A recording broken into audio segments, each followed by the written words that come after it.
कहानी की शुरुआत में 3 लोगों को एक पहाड़ पर क्लाइंबिंग करते हुए दिखाया जाता है, जो कि डैन, बेकी और हंटर होती है। डैन और बेकी शादीशुदा होते हैं और हंटर उनकी दोस्त होती है। अब क्लाइंबिंग करते हुए ये लोग काफ़ी ऊपर तक चढ़ जाते हैं। तभी डैन की नज़र एक पक्षी के घोंसले पर पड़ती है। डैन उस घोंसले में अपना हाथ डाल देता है कि तभी उस घोंसले में से एक बड़ा सा पक्षी बाहर निकलता है, जिससे डैन अपना बैलेंस खो देता है और अब उसकी रस्सी का हुक, जो कि पहाड़ की दरार में फंसा हुआ होता है, वह बैलेंस बिगड़ने की वजह से अपनी जगह से निकल जाता है। डैन नीचे गिरता हुआ हवा में लटक जाता है। बेकी और हंटर यह सब देखकर घबरा जाते हैं। वह उसकी मदद करने की बहुत कोशिश करते हैं, मगर वह लोग डैन को नहीं बचा पाते और डैन की नीचे गिरने से मौत हो जाती है। अब हमें 1 साल बाद की स्टोरी दिखाई जाती है, जहां बेकी, जो कि डैन की पत्नी होती है, वह अब भी अपने हस्बैंड की मौत का शौक मना रही होती है। वह काफ़ी डिस्टर्ब रहने लगती है और अब वह शराब भी पीना शुरू कर देती है। वह चाहकर भी अपने हस्बैंड की मौत को नहीं भुला पाती, यहाँ तक कि उसने अपने हस्बैंड की अस्थियों को भी अभी तक अपने पास ही रखा होता है। बेकी के डैड उसकी यह हालत देखकर काफ़ी परेशान हो जाते हैं। वह उसे समझाते हैं कि तुम्हें अब अपनी लाइफ में आगे बढ़ जाना चाहिए, लेकिन बेकी पर उनकी एडवाइस का कोई ख़ास फ़र्क नहीं पड़ता। वह अब भी काफ़ी डिप्रेशन में होती है। अब बेकी के डैड एक प्लान बनाते हैं। वह उसकी दोस्त हंटर, जो कि डैन की मौत के बाद से उससे अभी तक नहीं मिली होती है, उसे बेकी को हेल्प करने के लिए बोलते हैं। उन्हें ऐसा लगता है कि अगर ये दोनों एक साथ टाइम स्पेंड करेंगी तो शायद बेकी डिप्रेशन से बाहर आ जाए। अब हंटर बेकी से मिलने उसके घर पहुंचती है तो वह देखती है कि वह काफ़ी परेशान और उदास भी है। हंटर अपनी फ्रेंड को इस डिप्रेशन से बाहर निकालना चाहती है, इसलिए वह एक प्लान बनाती है। वह बेकी को अपने फ़ोन में एक बहुत बड़े टावर की फ़ोटो दिखाती है और उससे कहती है कि हमें इस टावर पर चढ़ना चाहिए। पहले तो बेकी मना कर देती है, लेकिन हंटर उसे याद दिलाती है कि डैन यानी बेकी के हस्बैंड को ऊंचाइयों पर चढ़ना काफ़ी पसंद था और अगर तुम उस टावर पर चढ़कर उसकी अस्थियों को हवा में उड़ा दोगी तो शायद इससे डैन की आत्मा को शांति मिले। काफ़ी देर सोचने के बाद बेकी हंटर की बात को मान जाती है और अगले दिन यह लोग क्लाइंबिंग करने के लिए उस टावर के पास पहुंच जाते हैं।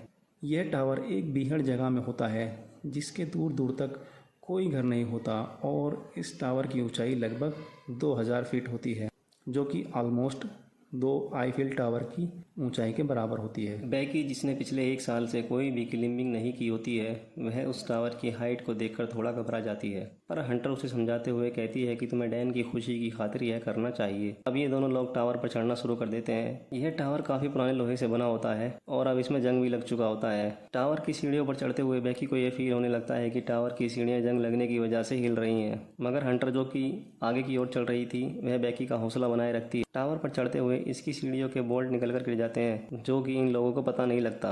अब करीब 1000 फीट चढ़ने के बाद ये दोनों लोग पानी पीते हैं और वहाँ से नीचे देखने पर इन्हें कुछ भी नज़र नहीं आता।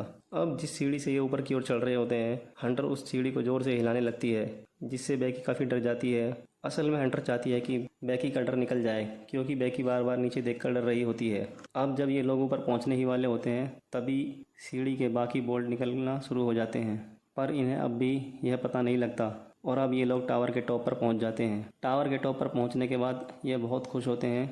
अब हंटर अपना ड्रोन कैमरा निकालती है और वहाँ की फ़ोटो और वहाँ का नज़ारा शूट करने लगती है। यहाँ बेकी अपने हस्बैंड की राख को हवा में उड़ा देती है, जिससे उसे अच्छा फील होने लगता है। ये लोग वहाँ से लटक कर एक दूसरे की फ़ोटोज़ भी लेते हैं। काफ़ी देर एंजॉय करने के बाद अब ये लोग वहाँ से नीचे उतरने का फैसला करते हैं, पर जैसे ही बेकी नीचे उतरना स्टार्ट करती है, उस पुराने टावर की सीढ़ी गिर जाती है और बेकी अब हवा में लटक जाती है, मगर हंटर बहुत कोशिश करके उसे ऊपर खींच लेती है, पर इसी दौरान बेकी के पैर में चोट भी लग जाती है। पर यहाँ बेकी का बैग, जिसमें कि खाने पीने का सामान और ड्रोन कैमरा था, वह गिरकर टावर के निचले हिस्से पर लटक जाता है। अब ये लोग काफ़ी घबरा जाते हैं। अब बेकी अपना फ़ोन निकालकर मदद बुलाने की कोशिश करती है, मगर वहाँ इतनी ऊंचाई पर मोबाइल के नेटवर्क नहीं आते। अब इन्हें वहाँ टावर पर एक फ्लेयर गन और एक दूरबीन मिलती है। हंटर कहती है कि इसे हमें दिन में चलाने से कोई फ़ायदा नहीं होगा, इसलिए हमें अब रात होने का इंतज़ार करना चाहिए। बेकी काफ़ी घबरा जाती है, क्योंकि उसके पैर पर चोट लगी होती है। हंटर उसके पैर पर एक कपड़ा बांध देती है, जिससे कि ज़्यादा खून ना बहे।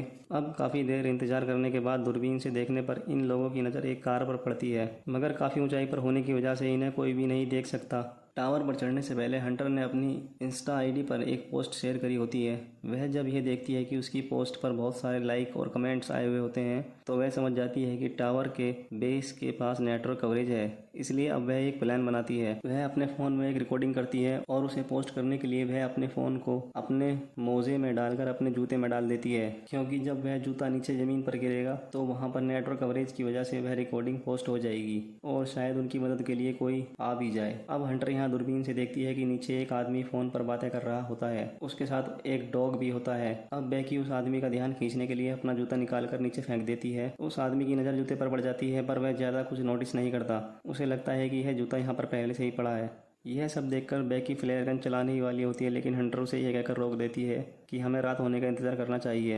अब रात हो जाती है। बेकी अपने सेल फोन में एक वीडियो देख रही होती है जिसमें वह देखती है कि वीडियो में हंटर उसे और उसके हस्बैंड को अजीब सी निगाहों से देख रही होती है। तभी हंटर बेकी से फ्लेयर गन चलाने के लिए कहती है। बेकी फ्लेयर गन चला देती है और साथ ही उस आदमी का ध्यान खींचने के लिए अपने मोबाइल की टॉर्च को हिलाना शुरू कर देती है। वह आदमी उन्हें देख लेता है मगर उनकी मदद नहीं करता और नीचे खड़ी उनकी कार को लेकर भाग जाता है। अब जब ये लोग रात को सोने की कोशिश करते हैं तो हंटर नींद आने की वजह से वहां से गिरने वाली होती है, लेकिन तभी बेकी की नज़र उस पर पड़ जाती है और वह उसे गिरने से बचा लेती है। मगर तभी बेकी की नज़र हंटर के पैर पर बने एक टैटू पर पड़ जाती है जिसमें 143 लिखा होता है। अब बेकी को याद आता है कि वह जब भी डैन को आई लव यू बोला करती थी तो वह उसके जवाब में उसे 143 बोलता था। इस बात से बेकी को यह पता लगता है कि हंटर और डैन के बीच अफेयर चल रहा था।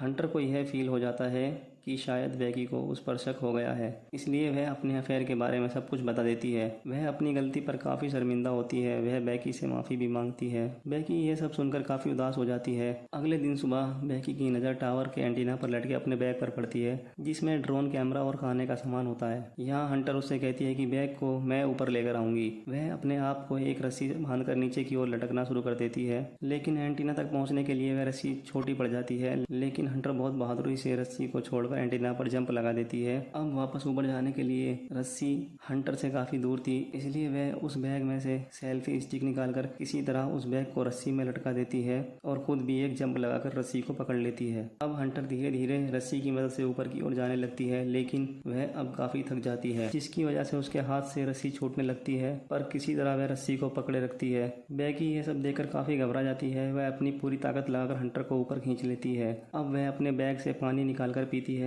इसके बाद एक नोट लिखकर उसे ड्रोन के साथ एक घर की तरफ भेजने की कोशिश करती है, लेकिन थोड़ी दूर जाने के बाद ड्रोन की बैटरी लो हो जाती है जिस वजह से इन्हें ड्रोन को वापस बुलाना पड़ता है। अब रात हो जाती है। बेकी सपने में देखती है कि हंटर की उस एंटीना पर गिरने की वजह से मौत हो गई है। असल में वह एक सपना देख रही होती है और जब उसकी आंख खुलती है तो उसकी नज़र टावर के ऊपर जलती हुई लाइट पर पड़ती है। अब वह एक प्लान बनाती है कि ऊपर जाकर ड्रोन की बैटरी को चार्ज करेगी। अब वह सुबह ऊपर जाकर ड्रोन की बैटरी को चार्ज करने लगती है और बैटरी को पूरा चार्ज कर लेती है और अब नीचे आने के बाद यह एक नोट लिखती है और उसे ड्रेन के साथ लगाकर वहाँ दूर बने एक घर की तरफ भेजती है। लेकिन बदकिस्मती से वह ड्रोन एक गाड़ी से टकराकर टूट जाता है। अब बेकी की हिम्मत टूटने लगती है, लेकिन तभी वह हंटर से उसका जूता मांगती है ताकि वह एक मैसेज लिखकर अपने फ़ोन को उसके जूते में डालकर नीचे फेंक सके, लेकिन हंटर उसको ऐसा करने से मना कर देती है। अब यहाँ पर हमें यह पता चलता है कि हंटर तो जब ही मर चुकी होती है जब वह नीचे बैग लेने जाती है। यह सब बेकी का भ्रम होता है जिससे कि वह अपने आप को अकेला ना समझे। बेकी देखती है कि हंटर की बॉडी को गिद्ध खा रहे होते हैं। बेकी अब बहुत ज़्यादा रोने लगती है। अब उसे उम्मीद नहीं होती कि वह भी बच पाएगी, इसलिए वह अपने डैड के लिए एक लास्ट मैसेज रिकॉर्ड करती है। अगले दिन सुबह एक गिद्ध आकर बेकी की टांग जिसमें चोट लगी होती है उसे खाने लग जाता है, लेकिन तभी बेकी उसे पकड़कर जान से मार देती है और वह भूख की वजह से उसे कच्चा ही खाना शुरू कर देती है। असल में उसे जिंदा रहने के लिए ऐसा करना पड़ता है। उधर बेकी के डैड उसके लिए काफ़ी परेशान होते हैं। वह उसे हर जगह ढूंढते हैं पर उन्हें बेकी के बारे में कुछ भी पता नहीं लगता। इधर बेकी अब हिम्मत करके नीचे लटक कर उस जगह पर पहुंच जाती है जहां पर एंटीना होता है। यहाँ पर हंटर की बॉडी को एक गिद्ध खा रहा होता है। बेकी हिम्मत करके उस गिद्ध को वहाँ से भगा देती है और अपने मोबाइल फ़ोन में एक मैसेज टाइप करके उसे हंटर की बॉडी के साथ नीचे फेंक देती है ताकि जब मोबाइल नीचे गिरे तो बॉडी की सपोर्ट की वजह से टूटने से बच जाए। और अब कुदरत भी बेकी का साथ देती है और वह मैसेज पुलिस को सेंड हो जाता है और अब यहाँ पुलिस और बचाव दल आकर बेकी को उस टावर से नीचे उतार लेते हैं। अब बेकी के डैड भी काफ़ी पूछताछ करने के बाद यहाँ पहुँच ही जाते हैं। यहाँ का नज़ारा देखकर उन्हें लगता है कि शायद बैकी की डेथ हो गई है, पर तभी एक प्यारी सी आवाज़ में बैकी अपने डैड को पुकारती है। वह अपनी बेटी को जिंदा देखकर बहुत खुश होते हैं, पर दूसरी तरफ हंटर की मौत के लिए काफ़ी उदास भी होते हैं। और इसी के साथ इस सर्वाइवल स्टोरी का एंड होता है। इस मूवी की एक्सप्लेनेशन आप सभी लोगों को कैसे लगी, प्लीज़ दोस्तों कमेंट में बताइए।